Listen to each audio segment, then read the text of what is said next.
camera is on.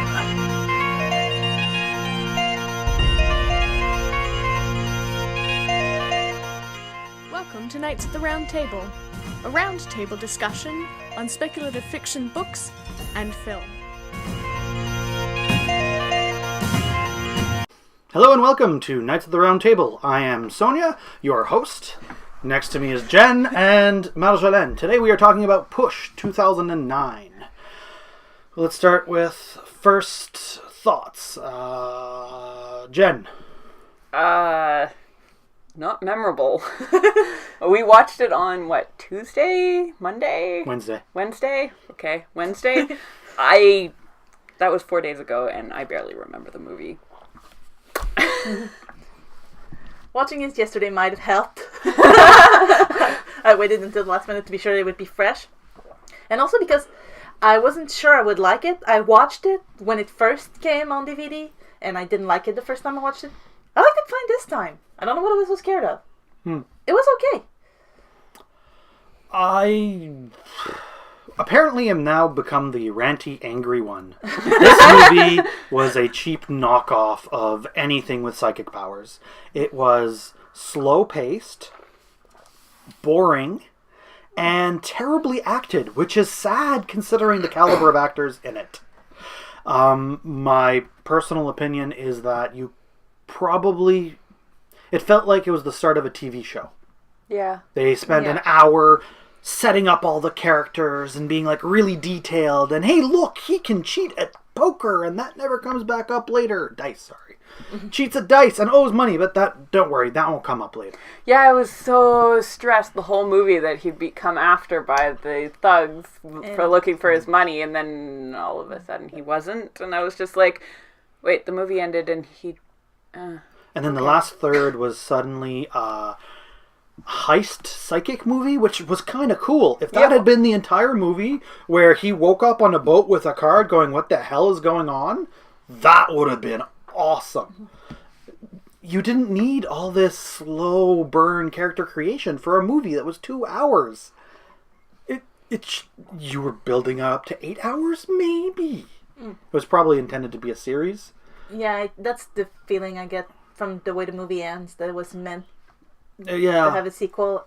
But it was still poorly paced, in my opinion. Well, it also felt like it was a lot longer because Caladri kept stopping us. No. If you have to take an hour to establish your characters without anything happening except for walking through a fish market and possibly being yelled at by a bunch of Chinese yelling guys... Yeah. Oh my god. The beginning was super, cool. The dad and him and, the girl with the flower. And turns out the girl just gave him a flower later. He was going to help her anyway, but the flower really sealed it and made him go, oh yeah, I'll stop being a jackass. Yeah. Well, no. I'll stop being Captain America pretending to be a jackass. Chris Evans really has trouble playing a jerk. This is the second movie in a row that I've reviewed with him in it where he's supposedly a bad man. What was the other one? Snowpiercer. Oh, right. I don't think he was supposed to be a bad man. He was supposed to be a lowlife, no ambition in life, and blah, blah, blah. And holy crap, what a great analogy for white privilege. I just realized the guy has psychic powers his entire life, and he never uses them. Except for near the end where he's like, ooh, I can use them to cheat at dice. Oh, I failed. And then suddenly he's throwing out, guns and... Yes, he has an arc and he gets better over time because he's using it. But he had 20-some years to practice. If they had established that they could track him when he used it, maybe. But there was no indication that they could. Yeah. If I had psychic powers, I would use them. My God, what person wouldn't be like, oh, I really want a back scratch. Oh, yeah. Or I'm tired and in bed. Light switch. It's just practicing stuff like that. He was an 11-year-old kid on the run. You'd think he would have pickpocketed with it. He would have all kinds of different things. But no, apparently he just went to China, learned to gamble, and lived in a flat where we have no idea how much money he made. Obviously not much, because he owed $10,000 to various gamblers. Okay. Was there anything you really liked about the movie? I like the plan at the end, like with the letters like the plan, and them each only knowing certain little bits and stuff. But I like that the title card, right after we see the girl, Camille Bell character, escape, says 2 days from now. Mm-hmm.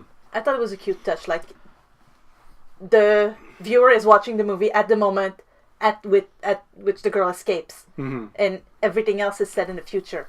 They didn't That really is go kind of anywhere with cool. it, but I like the idea, but they didn't go anywhere with it, which I think might be why I really disliked this movie, was that they had so many cool ideas that they never went anywhere with. Mm-hmm. That and the ending angered me.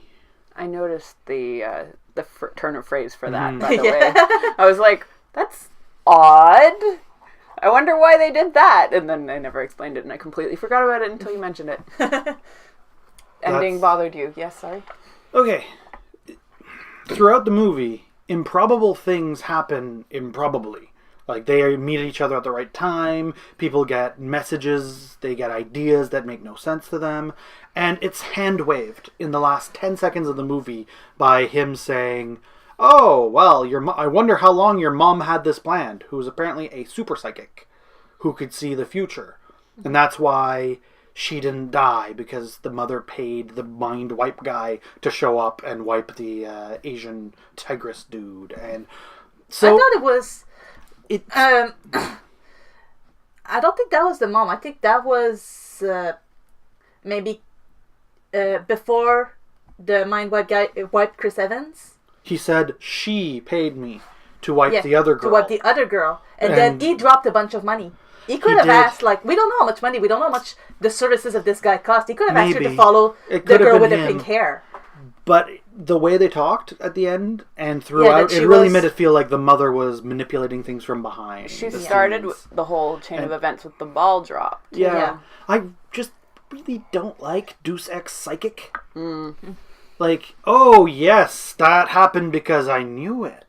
And he happened to have a picture of her with him at Coney Island in his pocket to put in the envelope. Like, that seems oddly specific. Like, how on earth could he possibly know that that was what she would need? Well, that was where the division captured her, wasn't it? They captured her right after that. Yeah. But still, so if you want to mess with her mind, you're going to mess from that point on.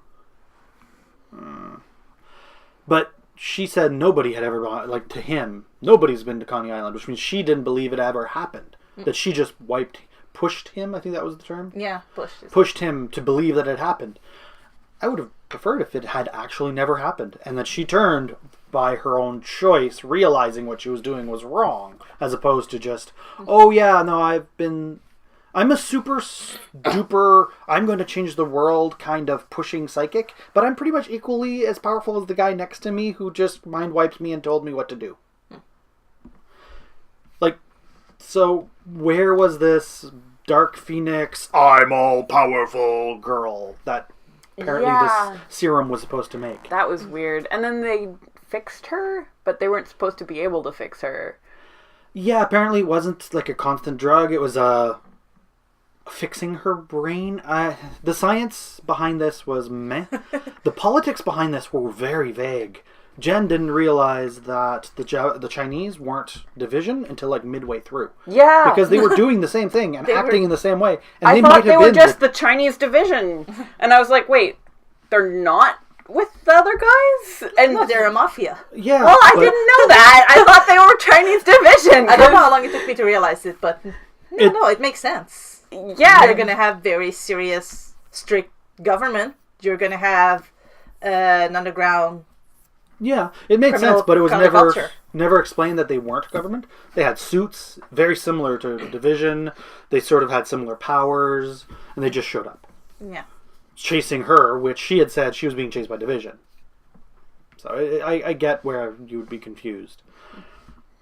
What did you think about the psychic battle, which in the end didn't matter because the mom was moving things around, but the whole little girl and Chinese psychic sort of like trying to change the future and trying to outsmart each other in the whole Meh. don't know what you're doing until the last second. It was meh. Psychics are tough to write. Psychics are tough to write. And they're even tougher to write properly so that they're interesting. Because you get to a certain point where they're almost godlike. And you're like, oh, well, they know what's going to happen, so they'll change it. Yeah, or they're completely ineffectual to try to counter that effect. And I mean, at that point, it's like, just boring. What's the point of having a psychic? Absolutely. So I thought maybe they would counter that by having two psychics who were good and who could fight each other. But near the end, I realized, no, it's Chris Evans' brilliant idea that, like, the guy wasn't all that bright. I don't even think he went to school. Suddenly went, oh, I know what we'll do. We will create Ocean Psychic. By mind-wiping everybody, putting what they should do on the card, that way nobody knows what's going to happen but me, and then we're going to mind-wipe me so that nobody knows what I was thinking, and boom. They didn't mind-wipe everybody. No, they didn't mind-wipe everybody. No, they didn't. They mind-wiped. E was the one who created the plan. E wrote all the pieces and then... But again, how did he know some of the things that happened? They were, like, she might have known it as the psychic. But he had no way of knowing for sure that if you write that the mind wipe guy needed to be at that restaurant at that time.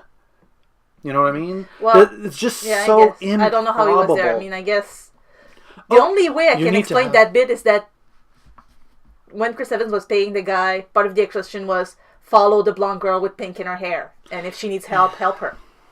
Yeah. Like, erase anyone who's trying to kill her. And she wasn't, at that point, she wasn't following his instructions anymore other than to run. Run. Yes, exactly. So how would he know where the guy should go if he's the one who told him? Or how could he possibly know in advance? You need 2 decoy drugs. First one to them, second one to them. Then they're going to get together and there are... the TV trope definition of this is the Xanatos roulette, where it is impossible for him to guess, but he guesses it all right, despite being uneducated, having no psychic powers except for telekinesis, and not consulting anyone. Again, a Memento style would be really cool, where you just follow the main character waking up, has no idea what's going on, and then the cards. Building backwards? Yeah, that could have been cool. I was viewing this more as a...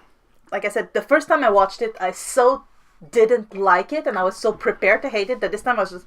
Yeah, okay, that stuff doesn't make sense, but it's not the horror fest that I was expecting. So except for the 8mm shot thing, what were they doing with those cameras? Oh, yeah. Terrible. They had an art school student decide to do the cinematography. Yeah. Ooh, let's be artsy. Yeah, with the dreamly wavering and then the extreme neon lights, and I was just like, oh, this movie is painful and music to watch. Should never bring attention to themselves. Yeah. If you're noticing it, the person did something wrong. Mostly. I mean, we're probably not good examples because we tend to overanalyze stuff. But well, like the problem with this movie wasn't that it was bad. It's that it had a lot of potential and it was kind of meh. Yeah. Sorry. Talking about cinematography that you notice but is good is the use of mirrors in the Avengers. Yes. That was really good. But this was just really... That's less cinematography and more...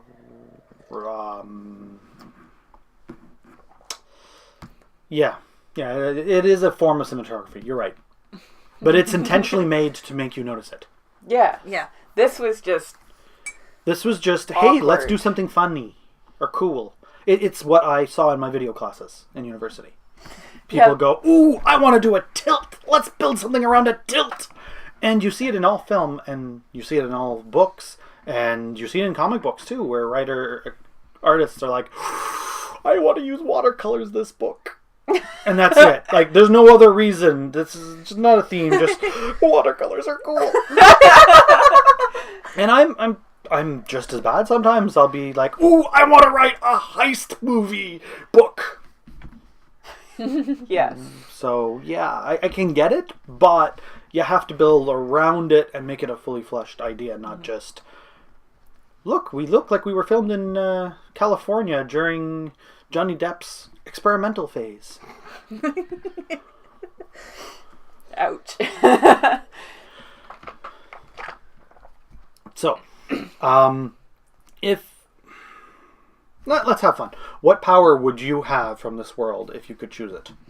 If I could choose it, So there was probably the Watcher, the seeing into the future. It's the one that seems the less with potential to malfunction.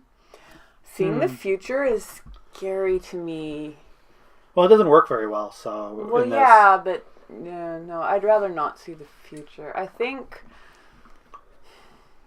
The sniffers are kind of cool, though. Yeah, but everything that you touch could have been touched by someone else before, and you keep getting the...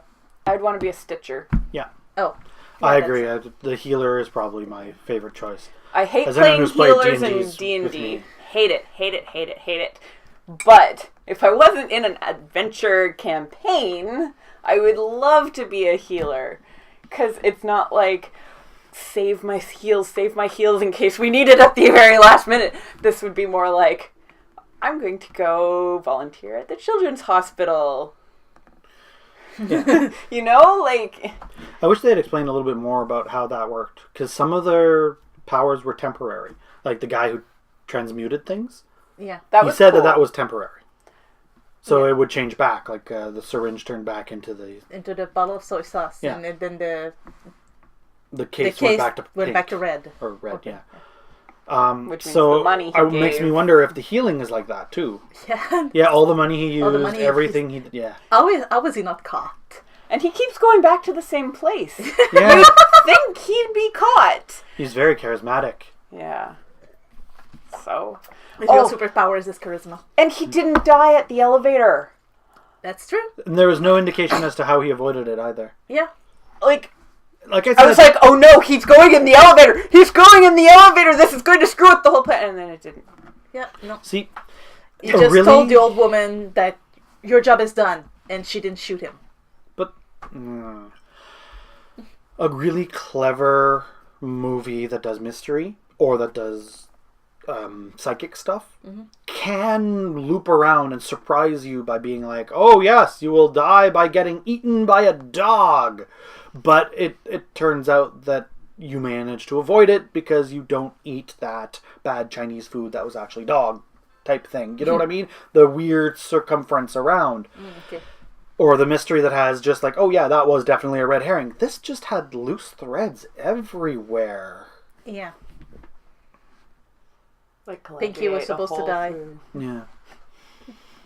Was he supposed to die? Was he not supposed to die? Was it a false vision? Did someone plant that in her? Why can't they plant false visions into each other? Seriously. Well, like, why wasn't it not fixed by just having their pusher go to the little girl, go, and then they're done. Like, the whole story's done. You found the girl, you saved her, everything's fine, your mom's dead. Go kill yourself. Yeah, okay, great. I don't know. Yes, plot holes. Powers are hard to do without... Yeah. You failed, movie. You tried to be an artistic, cinematography, heavy, super angsty, mindfuck movie, and you were a discount X-Men. A discount X-Men apocalypse. Ouch. Ow. Still better than X-Men 3. I looked it up at one point yesterday. Do you know what the budget for that was? No. I would guess low. Do you want to try to guess? 30 million? I know nothing. A little bit better than that, prices. actually. 38. 38? And what they managed to do with it was pretty good. It just... I have no qualms. If they spent more time on the script. Yeah, it's the script that bugs me the most. The script and the world building were weak. Yep. And the dialogue sometimes was... Yeah. It felt forced boring. And yeah. If I hadn't had to watch it for this, I probably wouldn't have watched it. Yeah. Small talk for small talk's sake isn't worth it. And we've had this movie for like 5 years. Well, it looked cool, and it had Captain America in it. Yeah, that's the only reason I agreed Proto to Captain buy America. it. And then I was just like, Sorry? man. Proto Captain America. Yeah. It was 2 years before he became officially Captain America. Yeah, but it had him in it. Yes. Which is why I was willing to get it, and then I just never wanted to watch it. So of the movies that I've seen with him, I think Fantastic Four, both of them are better than this or Snowpiercer. Oh. Sonia will disagree, but that's my choice. So I think we'll go to last thoughts. Meh. Don't bother unless you want to be angry. If you are sick or you really don't want to think, it's an Don't okay watch movie. this. No, it's an okay movie. You get that confused. if you don't care, you don't get confused. Yes. It's not a terrible movie. It's not a very not- good one. Yeah, no, it's not amazing. It's not especially awful. It's just Meh. there. So, sorry, your last thoughts. Yeah, my last thoughts were about that. I Yeah. mean, maybe 2.5 stars for me. 2 stars for me. 2. Yeah, maybe 2. I mean, it's not Battlefield Earth. It's not as bad as the last one that I gave a really low score for, but I don't remember what one it was, so that shows how tired I am. Okay. So, yeah. So, Tell us what you think and how wrong I am about my rant in the thing below. Comments. Subscribe. Like. Check out our Goodreads blog that has both the books and the movies. And give us more suggestions. Yes, our bowl is getting kind of empty. So who picked last time? You did. Yeah, last movie. So Jen, what are we doing next week? Watching. Watching. Yes. What am I yelling about next week? Doctor Who and the Daleks from 1965. Ooh, Peter Cushing as the Doctor. That should be interesting and rant-worthy. All right. Thanks again for watching. Remember to like and subscribe, and bye. Bye. Again, I'm Sonia and Jen Marjolaine.